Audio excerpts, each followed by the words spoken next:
Arkadaşlar bugünkü konumuzda aynalar ve aynaların türlerini okuyacağız. Bir önceki derste tabii ki yansımayı okuduk. Yansıma elektromanyetik dalgaların bir yüzeye çarparak doğrultu veya yön değiştirmesidir. Bunların uygulamaları daha fazla aynalarda olur. O yüzden aynalar ve türlerini okuyacağız. İlk önce aynaların türleri vardır. Düzlem aynalar var ve küresel aynalar vardır. Düzlem aynalar nelerdir? Düzlem ayna en basit ayna türüdür. En basit ayna türüdür çünkü onları her yerde ve evlerde bulunan ayna türleridir. Düzlem aynaların kendilerine ait özellikleri vardır. Bunlardan biri nedir? Şimdi aynanın önüne bir cisim koyduğumuzda o cisim tabii ki yansır ya da kendimiz aynanın önünde durduğumuzda şeklimizin nasıl yansıdığını görüyoruz. Mesela bir kalemi veya herhangi bir harfi aynanın önüne koyduğumda bana ters bir şekilde yansır. Yani buradaki P harfi Q olarak görünüyor. Birinci özellik. Peki P neyi simgeler? Cismin aynadan uzaklığı. Yani benim gerçek olan cisim, karşımda ayna vardır. Benim aynadan uzaklığıma P harfi denir. Peki Q nedir? Q görüntü, yani aynada çıkan şeklin aynadan olan uzaklığıdır. Bu şekilde P cismin aynadan uzaklığı, Q ise görüntünün aynadan uzaklığını simgeler. İkinci özellik ise cismin görüntüsü aynanın arkasında oluşur. Yani o cisimden çıkan ışınların kesişme noktası aynanın arkasındadır. Üçüncü özellik, düzlem aynaların üçüncü özelliği oluşan görüntü sanaldır. Yani gerçek görüntü değildir. Peki gerçek görüntü nedir? Sanal görüntü nedir? Onlara bir bakalım. Gerçek görüntü ve sanal görüntümüz vardır. Gerçek görüntü şudur. Gerçek ışınların yansıdıktan sonra belli bir noktada kesişmesidir. Gerçek görüntü için yansıyan ışınların belli bir noktada kesişmesidir. Ama sanal görüntüde nedir? Yansıyan ışınların uzantılarının kesişmesiyle oluşur. Yansıyan ışınların uzantıları kesişir. Ama burada ve bir noktada toplanır. Bunlar sadece yansıyan ışınlar kesişir. İkincisi, gerçek görüntü terstir. Ama sanal görüntü düzdür. Yani şimdi biraz kafaya farklı gelir. Ne demek terstir? Şöyle düşünelim. Bu insan gözüdür. Bu da cisimdir. Bir insan, bir kişi bir cisme baktığında o cisimden çıkan ışınlar belli bir noktada kesişir. Ve şurada oluşan görüntü terstir. Terstir ne demek? Yani bu şekilde oluşur. Ama beyin onu algılar ve otomatik olarak düzeltir. O yüzden görüntü ters oluşmalı. Ondan sonra beyin onu zaten otomatik olarak düzeltir. Başka bir özellik, perde veya ekran üzerine düşer. Yani belli bir ekran üzerine görüntü oluşabilir. Ama sanal görüntü perdeye veya ekrana düşmez. Şimdi gerçek görüntü ve sanal görüntü arasındaki farkı bildik. Gerçek görüntüler, gerçek ışınlar yansıdıktan sonra belli bir noktada kesişir. Terstir ve çok önemlidir bu. Çünkü sanal görüntü düzdür. Yani olduğu gibi oluşur. O yüzden sanaldir. Perde veya ekrana düşmez. Perde veya ekrana düşer. Bu şekilde düzlem aynanın ne olduğunu ve özelliklerini öğrenmiş olduk. Tabii ki bütün aynalar illaki gerçek veya sanal görüntü oluşturacak değildir. Bazı aynalar gerçek ve bazı aynalar sanal görüntüler oluşturur. Düzlem aynaların özelliklerinden biri neydi? Oluşturduğu görüntü sanaldir. Şimdi burada paralel ayna vardır. Peki paralel ayna nedir? Paralel ayna yine iki tane düzlem ayna birbirinin karşısında oluşmasından, konulmasından oluşur. Yani ben iki tane ne yapıyorum? Şöyle düşünelim. Bu bir tane düzlem aynadır. Başka bir tane düzlem aynayı birbirinin karşısına koyuyorum ben. Aralarında bir tane cisim koyuyorum. İki tane düzlem arasında bulunan cisim bize ne verir? Paralel ayna oluşturur. Peki oluşan görüntü bizim için çok fazla görüntü oluşturur paralel aynalar. Neden? Çünkü bu cisim ilk önce birinci aynaya ışınlar düşer ve ne yapar? Yansır. Yansıdığı şekil diğer aynaya. Yine diğer aynada görüntü oluşur ve yansır. Bu şekilde ne oluşur? Birçok sayıda görüntü oluşur. Paralel aynada başka bir özellik vardır. Şöyle düşünelim. Ben bir cisim, aynanın karşısında duruyorum. Harekete başlıyorum. Aynaya yaklaştığımda ben 1 metre yaklaşıyorum. Ama görüntüye baktığımda sanki görüntüm de bana yaklaşıyor. Öyle olur. Ben aynaya 1 metre yaklaşıyorum. 1 metre yaklaştığımda şeklim de bana 1 metre yaklaşıyor. Bu şekilde ben belli bir saniyede 2 metre bölü saniye hızla kendime yaklaşıyormuşum gibi oluşur. Burada düzlem ayna vardı. Gerçek ve sanal görüntünün ne olduğunu öğrendik. Paralel aynalar nelerdir? Tabii ki iki tane düzlem ayna birbirinin karşısına konulmasıdır. Bu şekilde düzlem aynayı öğrenmiş olduk. İkinci ayna türü ise küresel aynalardır. Küresel ayna nedir? Küresel aynada çukur ayna vardır, parabolik aynalar vardır, tümsek aynalar vardır. İlk türü çukur ayna. Çukur ayna nedir? Şöyle bir küresel bir cismi düşünelim. O küresel cismin iç kısmı çukur ayna denir. Çukur ayna, şöyle bir küresel cismin iç kısmını düşünelim. Şu iç kısmına çukur ayna denir. Peki, çukur aynanın özellikleri nelerdir? Şimdi burada düzlem aynada oluşan görüntü, cisim ve görüntü birbirine eşittir. Ama çukur aynada görüntü cisimden büyük görünür. Denemişizdir belki, ayna vardır. Aynanın karşısına geçtiğimizde kendimizi çok daha büyük görüyoruz. Buna çukur ayna denir. Çukur aynaların özelliğidir. Yani cismi bu kalemi aynanın karşısına koyduğumda kendi hacminden daha büyük görünür. Şu şekilde. Bu hacim, görüntünün hacmi cisimden daha büyüktür. Peki bu tür aynalar nerede kullanılır? Süs aynaları olarak kullanılır. Kuaförlerde kullanılır. Aynada oluşan görüntü ya da görüntü nerede oluşur? Aynanın önünde oluşur ve gerçektir. Yani gerçek görüntü oluşur çukur aynalarda. Sanal görüntü değildir. Gerçektir ne demek? Yani ayna, yani görüntü terstir. Bu demek veya ekrana düşer. Aynanın önünde ve gerçektir, unutmuyoruz. Görüntü ekranın üzerinde otomatik olarak, zaten şunu bağlayacağım ben. Burada oluşan görüntü nasıl olmalı? Ters olmalı. Neden? Çünkü gerçektir. Gerçek dediği zaman iki tane özellik çıkar. Birincisi ters olacak, ikincisi ekranın üzerine düşecek. Görüntü ekran üzerinde oluşur. Çukur aynalarda bir tane kusur vardır. Yani bir problem vardır. Peki bu problem nedir? Çukur aynalarda tabii ki küresel bir şekil olduğu için biz biliyoruz her kürenin tam bir kenardan diğer kenara kadar neyi vardır? Çapı vardır. Onun yarısının ise yarı çapı vardır. Demek ki çukur aynalarında neyi vardır? Yarı çapı vardır. Peki yarı çap. Çukur aynaların kusurlarından biri, çukur aynaların kusuru küresel aberasyon oluşturur. Küresel aberasyon ne demektir? Yani görüntü bulanıklığı, görüntünün güzel oluşmaması. Onun nedeni nedir? Yarı çapın küçük olması. Yani çukur aynanın yarı çapı çok küçük olursa o zaman bulanıklık oluşturur, aberasyon oluşturur. İkincisi ise nedir? Çizgilerin, hangi çizgilerin? O cisimden çıkan ışınlar, o çizgiler odak noktasında toplanmamasıdır. Yani belli bir noktada toplanıp kesişmemesidir. O zaman bu iki sebep ya da iki sebep aberasyon, küresel aberasyon nedeni olur. Bunları nasıl düzeltebiliriz? Tabii ki bu ikisini düzelttiğimizde o zaman küresel aberasyon oluşmaz. Burada bir tane ayna denklemimiz vardır. Ayna denklemi nedir? Ayna denklemi eşittir 1 bölü P, yani 1 bölü cismin aynadan olan uzaklığı eşittir 1 bölü Q. Cismin, görüntünün aynadan olan uzaklığı artı 1 bölü F.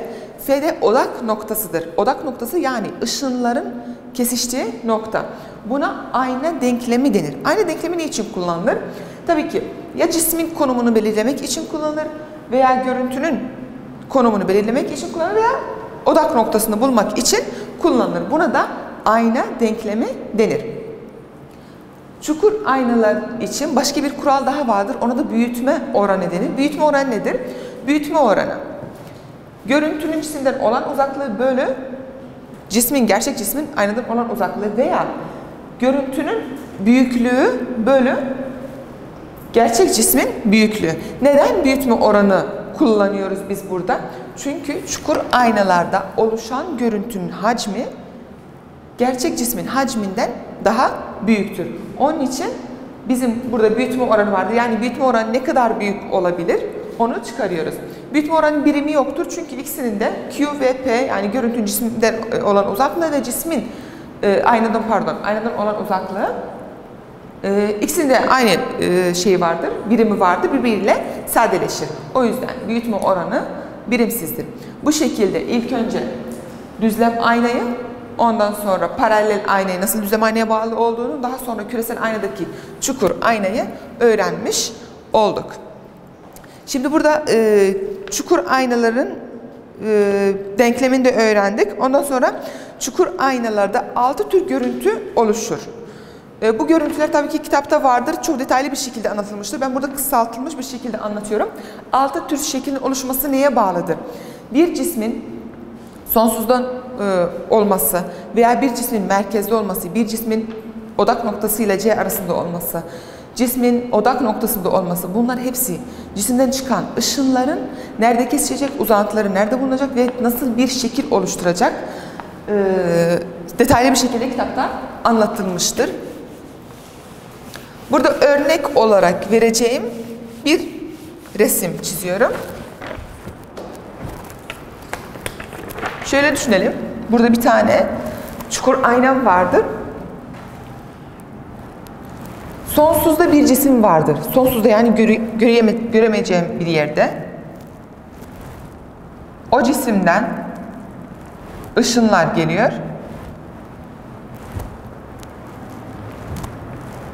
Burada bir tane işte C vardır. Odak noktası.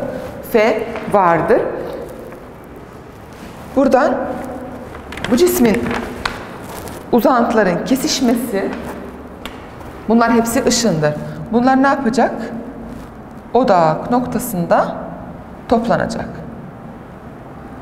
Demek ki oluşan görüntü nerededir? Hangi noktada toplandıysa veya o ışınlar kesiştiyse demek ki görüntü o noktada oluşur. Cisim nerede? Yani cismin nerede olduğunu öğrenmek istiyorum. Cisim göremediğim için sonsuzda. Peki oluşan görüntü nasıldır? Nerede veya görüntü odak noktasında. Bu şekilde neyi öğrenmiş olduk? F noktasında ve nasıldı? Tabii ki odak noktasında olduğu için belli bir noktada kesişti veya ekranın üstünde oluştu. O zaman gerçektir. Bu şekilde görüntünün oluştuğu noktayı öğrenmiş oldum. Bu da çukur aynaları için geçerlidir. Başka 6 tane türü yani oluşma şekli de vardır. Onlar hepsi detaylı bir şekilde kitapta anlatılmıştır. Anlatıldığı yer tabii ki sayfa, çok kısa bir şekilde söyleyeyim hemen. Sayfa 127'de çukur aynaların oluşturduğu görüntüler veya çukur aynaların oluşan görüntülerin birinci örneğiydi. Başka C noktasından daha uzakta ise gerçek ters oluşur görüntü. C noktasında ise C ile F arasında ise F'de ise F'den daha sonra ise bunlar hepsi detaylı bir şekilde anlatılmıştır. Şimdi çukur aynaları bu şekilde bitirmiş olduk. Diğer tür aynalar ise tümsek aynalardır. Tümsek aynalar nelerdir?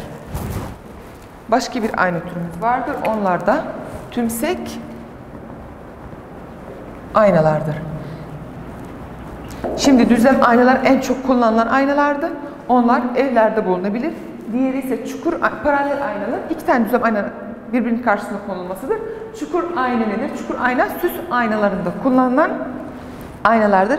Başka bir ayna türü tümsek aynalar. Tümsek aynalar özellikleri nelerdir?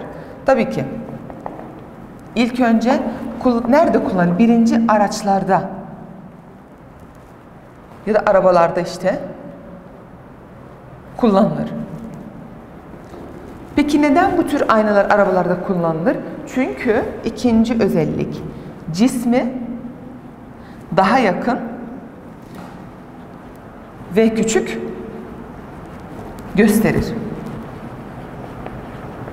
Yani araba kullandığımızda aynaya baktığımda sanki arkamdaki araba bana çok yakınmış gibi hissederim. Tabii ki o da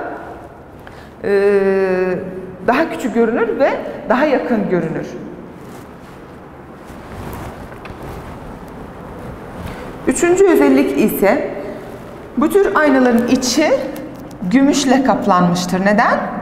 Gümüşle kaplanmış. Yansıtıcı olması yani yansıtıcı ayna yansıtıcı özelliğe sahip olması için. Cümlem ters oldu. Yansıtıcı özelliğe sahip olması için içi gümüşle kaplanmıştır yazmalıydım. Özelliğe sahip olması için. Dördüncü özellik nedir? Dağıtıcı ayna denir buna. Neden? Dağıtıcı ayna. Çünkü üzerine düşen ışınları bir noktada toplamaz. düşen ışınları toplamaz.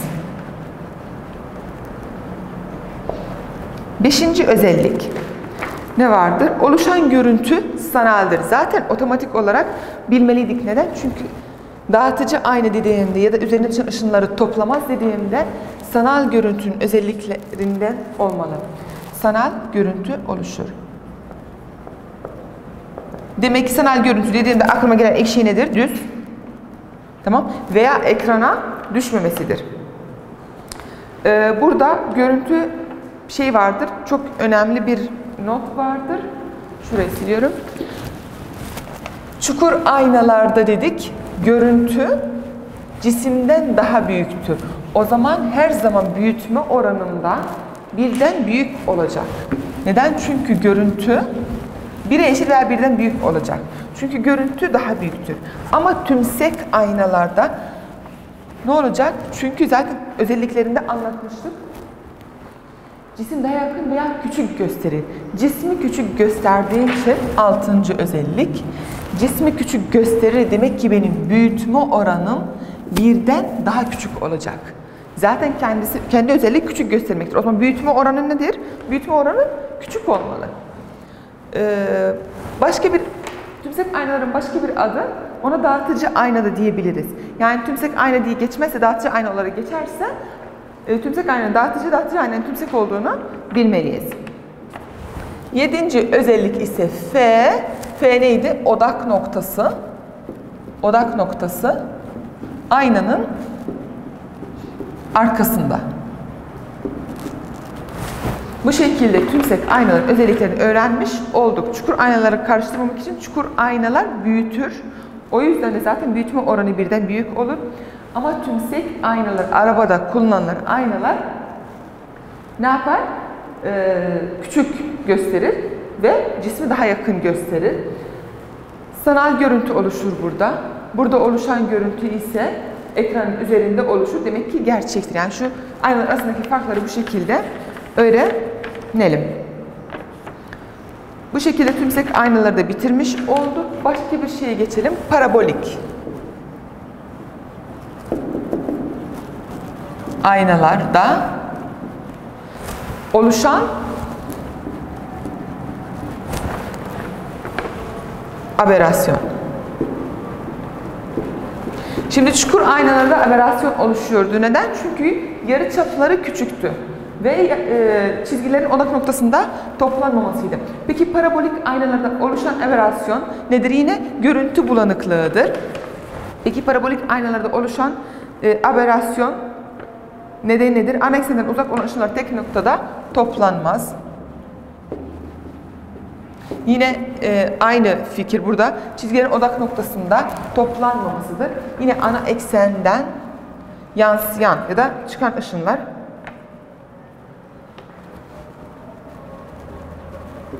olan ışınlar tek noktada toplanmaz.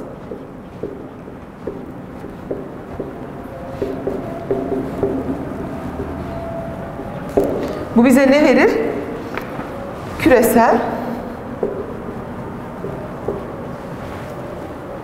aberasyon oluşur.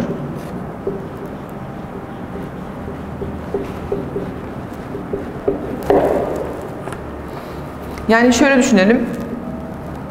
Yine bir cismim vardır. O cisimden çıkan ışınlar şöyle farklı renklerle gösterelim.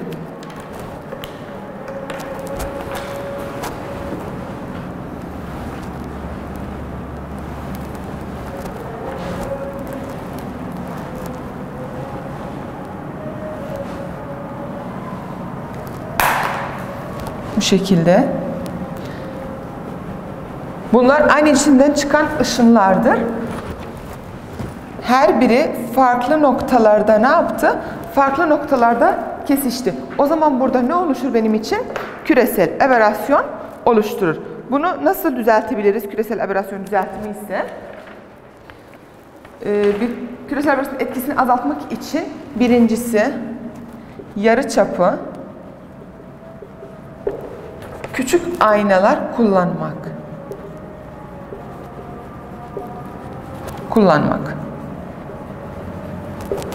Çukur aynalarda küresel aberrasyonun nedeni yarıçapın küçük olmasıydı.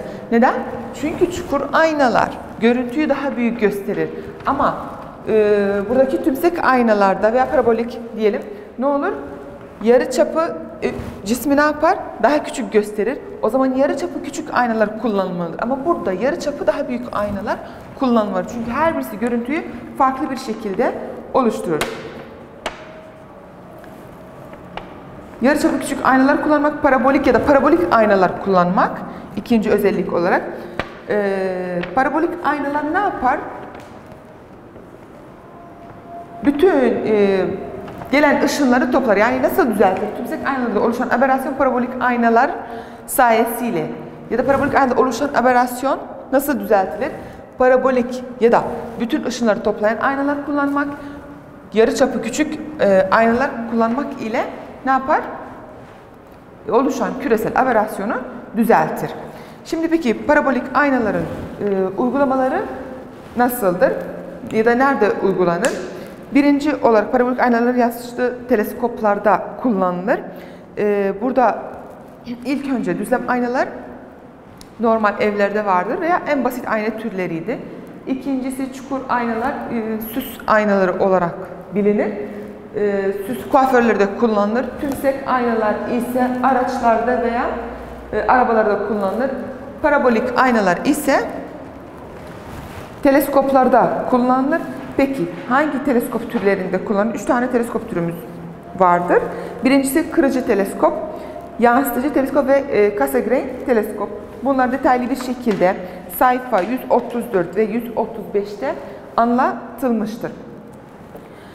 Kırıcı teleskop. Peki kırıcı teleskopta neleri kullanacağız? Işık olarak kullanılır. Birincisi bazı teleskop türleri görünür ışınlarla kullanılır. Şunları şurada yazalım.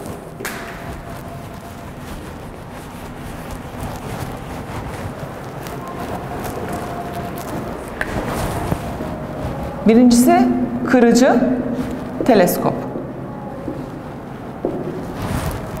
İkincisi yansıtıcı.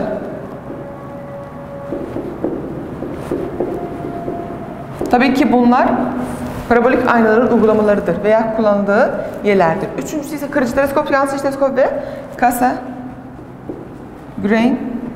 teleskop. Bu üç tür teleskoplarda birincisinde bazı teleskop türleri görünür ışınları kullanılır. Görünür ışın hangisinde kullanılır? Kırıcı teleskopta. Görünür ışın. Kırıcı teleskopta kullanılır. Yansıtıcı teleskoplarda ne kullanılır peki? Burada geçiyor. Bazı teleskoplarda ise görüntü oluşturmak için küresel aynalar ve küçük mercekler kullanılır. Bunlara da yansıtıcı denir. Ne kullanılır? Küresel aynalar, küresel ayna veya mercek. Mercekler kullanılır. Hangisinde? Yansıtıcı teleskoplarda. Başka bir teleskop türü, yansıtıcı teleskopta ışığı toplamak için parabolik ayna kullanılır. Bunlar da ne denir? Cassegrain. Parabolik